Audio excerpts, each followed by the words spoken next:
పరిశుద్ధ గ్రంథం నుండి అపోస్తలుడైన పౌలు తిమోతికి రాసిన మొదటి పత్రిక. ప్రార్థన. మా రక్షణాధారమా, మా సమస్తమా, మమ్మల్ని ప్రేమించుచున్న మా దేవా, నీకు స్తుతులు, స్తోత్రాలు, వందనాలు.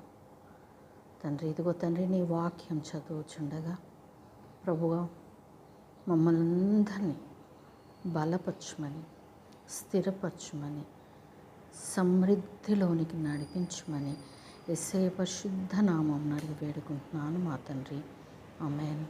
పరిశుద్ధ గ్రంథం నుండి అపోస్తలుడైన పౌలు తిమోతికి రాసిన మొదటి పత్రిక, మొదటి అధ్యాయం. మన రక్షకుడైన దేవుని యొక్కయు మన నిరీక్షణ అయిన క్రీస్తు యేసు యొక్కయు ఆజ్ఞ ప్రకారం క్రీస్తు యేసు యొక్క అపోస్తలుడైన పౌలు విశ్వాసమును బట్టి నా నిజమైన కుమారుడగు తిమోతికి శుభమని చెప్పి రాయినది. తండ్రి అయిన దేవుని నుండి మన ప్రభు అయిన క్రీస్తు యేసు నుండి కృపయు కనికరమును సమాధానమును నీకు కలుగును గాక.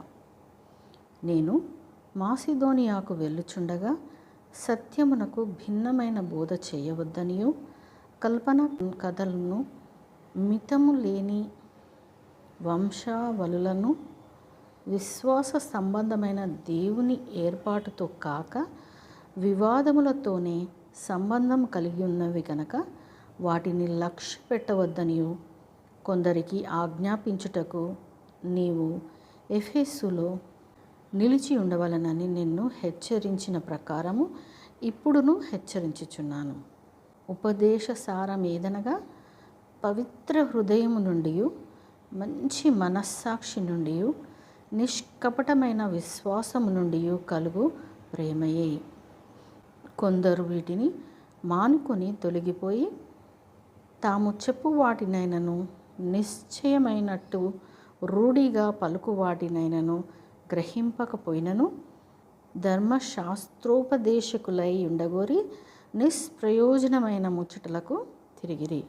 అయినను శ్రీమంతుడగు దేవుడు నాకు అప్పగించిన ఆయన మహిమగల సువార్త ప్రకారము ధర్మశాస్త్రము ధర్మ విరోధులకును, అవిధేయులకును, భక్తిహీనులకును, పాపిష్టులకును, అపవిత్రులకును, మతదూషకులకును, పితృహంతకులకును, మాతృహంతకులకును, నరహంతకులకును, వ్యభిచారులకును, పురుష సంయోగులకును, మనుష్య చోరులకును, అబద్ధికులకును, అప్రమాణికులకును, హితబోధకు విరోధి అయిన వాడు మరి ఎవడైనను ఉండిన ఎడల అట్టి వానికి నియమింపబడెను కానీ నీతిమంతునికి నియమింపబడలేదని ఎవడైనను ఎరిగి ధర్మానుకూలముగా దానిని ఉపయోగించిన ఎడల ధర్మశాస్త్రము మేలైనదని మనం ఎరుగుదుము.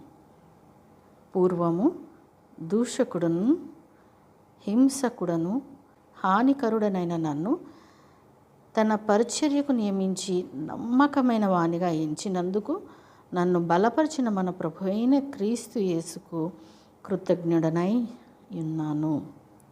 తెలియక అవిశ్వాసము వలన చేసితిని గనక కనికరింపబడితిని. మరియు మన ప్రభువు యొక్క కృపయు క్రీస్తు యేసు నందున్న విశ్వాసమును ప్రేమయు అత్యధికముగా విస్తరించెను.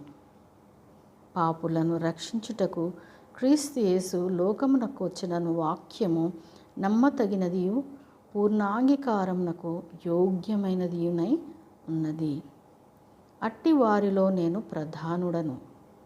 అయినను నిత్య జీవము నిమిత్తము తనను విశ్వసింపబోవు వారికి నేను మాదిరిగా ఉండులాగున యేసుక్రీస్తు తన పూర్ణమైన దీర్ఘశాంతమును ఆ ప్రధాన పాపినైన నాయందు కనపర్చునట్లు నేను కనికరింపబడితిని. సకల యుగములలో రాజయుండి అక్షయుడును అదృశ్యుడునగు అద్వితీయ దేవునికి ఘనతయు మహిమయు యుగ యుగములు కలుగును గాక. ఆమెన్. నా కుమారుడవైన తిమోతి, నీవు విశ్వాసమును మంచి మనస్సాక్షియు కలిగిన వాడవై నిన్ను గూర్చి ముందుగా చెప్పబడిన ప్రవచనముల చొప్పున ఈ మంచి పోరాటము పోరాడవలెనని వాటిని బట్టి ఈ ఆజ్ఞను నీకు అప్పగించుచున్నాను. అట్టి మనస్సాక్షిని కొందరు త్రోసివేసి విశ్వాస విషయమై ఓడబద్దలైపోయిన వారి వలె చెడి ఉన్నారు. వారిలో హుమేనయును అలెగ్జాంద్రును ఉన్నారు. వీరు దూషింపబడకుండా శిక్షింపబడుటకై వీరిని సాతానునకు అప్పగించితిని. దేవుడు తన పరిశుద్ధ వాక్యమును మనందరి హృదయంలో ఫలింపచేయునుగాక. ఆమేన్.